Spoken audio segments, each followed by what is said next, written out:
How's everyone doing? Nomad here. I wanted to take a little bit of a deep dive into Sons of the Forest. It's launch in early.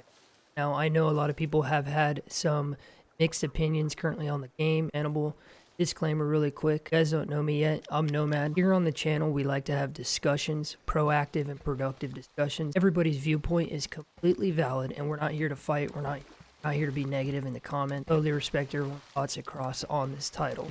So Sons of the Forest blew up. The most wishlisted game on Steam, and it surpassed a lot of AAA titles.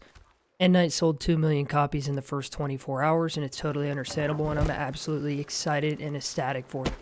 If you guys don't know, End Night is a very small development team. They're a team of about 15 to 30 people. When they started, their first game wasn't The Forest. The Forest just put them on the map. Now, that game was 4 years early access. At that time, they didn't have as much resources nor as big of a development team as they do now. With Sons of the Forest coming out, its debut made and shook a lot of people. Everyone was excited and ecstatic, and I get it. Trailers and everything looked amazing. The graphics looked amazing, and in my opinion, I think the graphics still hold up. The performance in the game is still good to me on my system.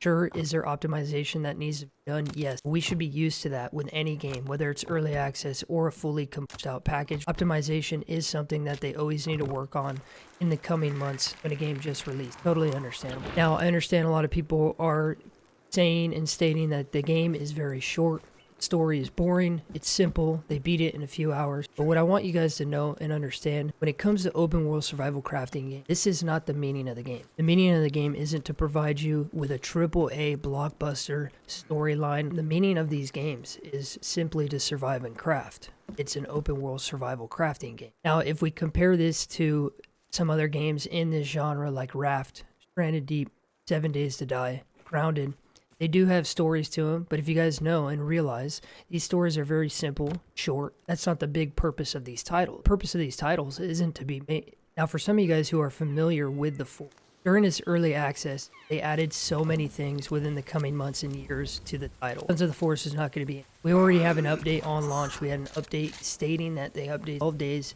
You guys remember, in the Forest, this is what they did. Added so many new things. They added lore items, they added weapons, bug fixes, they added new enemy types, new crafting, new building mechanics, new craftable items, as well as resources. Sons of the Forest isn't going to be any different. The game is in early access, and they plan on adding so much, and they will. And that's a fantastic thing, the thing that I love about End Night. It's going to be like a Christmas Day every other week, get a new update with new. It's not going to just be like, here's a bug fix, here's a bug. No, items and things are going to be implemented in the game. It's going to be awesome. But at the end of the day, the story, and I totally get people's viewpoint where it's simple, they don't understand it, it's confusing, it's short, I get that. But if you remember from the first game, End Night doesn't hold your hand when it comes to the story. Don't hold your hand at all. Most games hold your hand. You go in a linear path, you know what's happening, there's a lot of cutscenes. That's not what End Night does. End Night throws you on a peninsula, they tell you to survive, they give you little hints here and there, and you figure out your own. Now, technically speaking, The Forest, the first game, you could beat the game in 20 minutes. If you went to the right spots, did it in a specific order, you could beat the game extremely fast.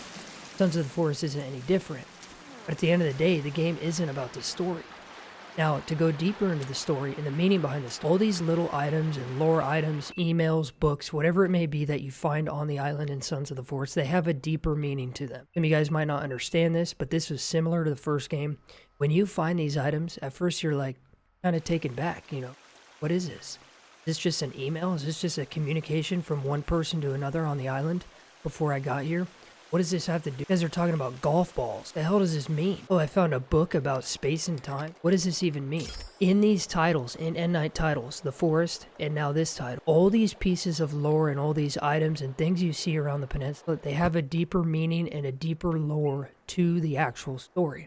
So if you go through the story and you're not really paying attention, you're like, cool, this is awesome, I'm reading these things. And then you beat the game and you're like, I don't get it. You don't get it because there is some investigative work needing to be done to flush out and fully understand the deeper meaning to the story. Now, I'm not saying it's completely complex and amazing, but the story runs deeper than I think a lot of people think.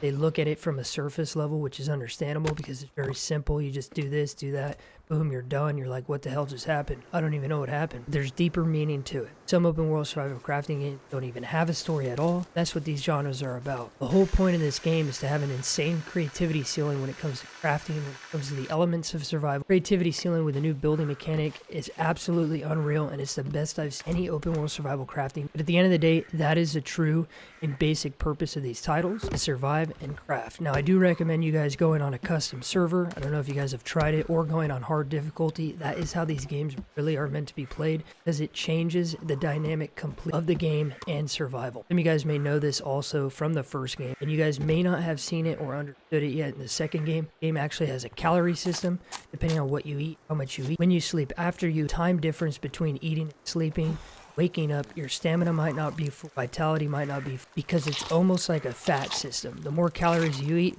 the earlier you sleep between eating, you're going to be technically fatter, and your calorie count's higher, so your stamina is going to be lower, your survival chance harder. Playing on harder difficulty, these mechanics are absolutely insane, and they make the game a lot harder. Survival aspect of the game skyrockets custom servers on this harder difficulty, and that is the big purpose of trying to figure out survival, trying to figure out how to survive, and making it harder for you. Another aspect of playing on hard is the seasons are longer, food is more scarce, items are more scarce, and the enemies are a lot harder to kill, plus they do more damage not only to you, but your structures.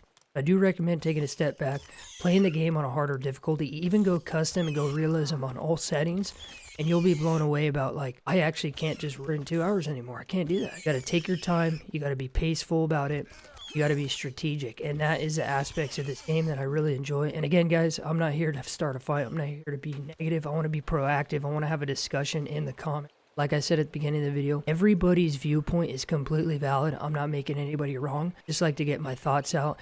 We like to have discussions here on the channel. Appreciate every single one of you guys. If you're into everything the Forest and Sons of the Forest as well, anything open world survival crafting games, that is what this channel is all about. Season 1 of my Forest playthrough has started. Let me know what you guys think. Drop a like on the video. Subscribe for more Sons of the Forest and open world crafting game shenanigans. And as always, guys, stay happy, stay hyped, and have a beautiful day.